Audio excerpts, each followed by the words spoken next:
Cerita Harsono, penjual cilok tajir yang punya 3 apartemen dan 13 rumah kontrakan.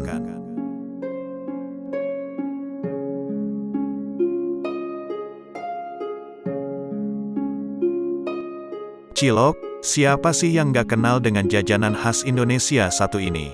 Begitu banyak penggemar cilok, mulai dari anak-anak sampai dewasa. Makanan ini juga sering dijajakan di pinggir jalan.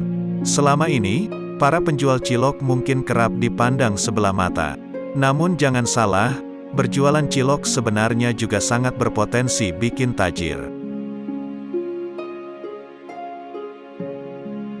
Nggak percaya? Intip dulu kisah Harsono, salah satu penjual cilok yang ada di Jember. Selama ini Harsono memang cuma menekuni bisnis berjualan cilok. Tapi jangan salah, dari hasil berjualan cilok itu, Harsono bisa punya apartemen dan juga 13 rumah kontrakan.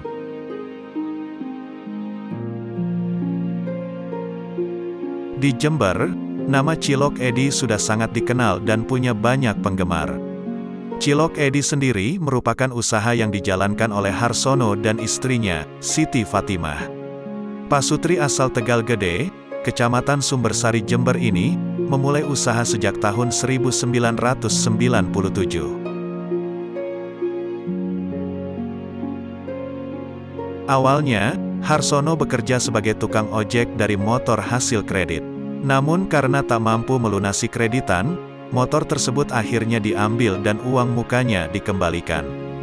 Harsono sempat bekerja sebagai tukang becak, sayangnya hasilnya tak cukup untuk kebutuhan sehari-hari. Harsono sendiri mendapat ide berjualan cilok dari ayahnya yang dulu juga berjualan cilok di Bali.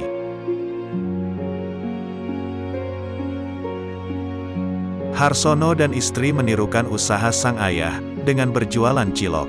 Dengan modal pertama hanya Rp20.000, istri Harsono mengolah daging dengan tepung dan menjadikannya cilok. Saat itu, memang belum ada cilok yang dicampurkan dengan daging.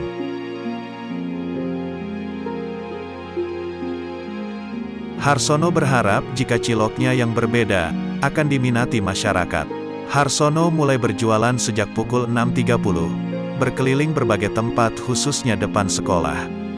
Sehari penuh Harsono habiskan untuk berjualan, biasanya Harsono baru pulang lepas Isya.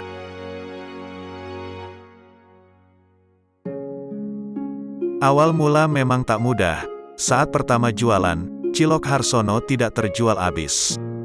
Bahkan ada wali murid yang melarang anaknya membeli cilok, karena saat itu cilok masih tergolong makanan baru. Hal itu yang membuat semangat Harsono mulai longsor.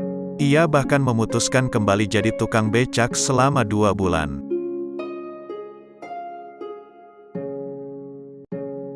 Namun, sang istri memintanya berjualan cilok lagi.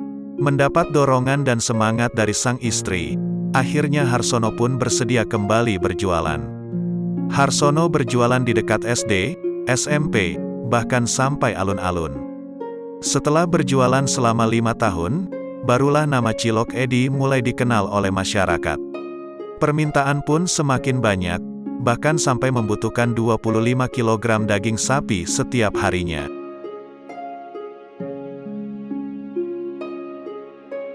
Mulai percaya diri dengan ciloknya, Harsono pun mengajukan kredit untuk membeli rombong cilok.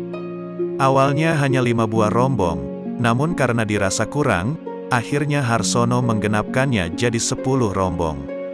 Hasil dari usaha yang makin berkembang pun Harsono gunakan untuk investasi. Setidaknya saat ini Harsono sudah memiliki sawah, 3 apartemen untuk disewakan, 13 rumah untuk dikoskan juga dikontrakkan.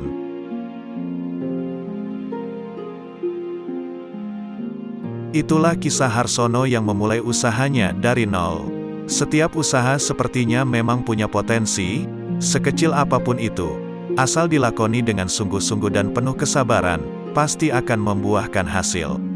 Semoga kisah Harsono bisa memotivasi kita untuk bisa sukses.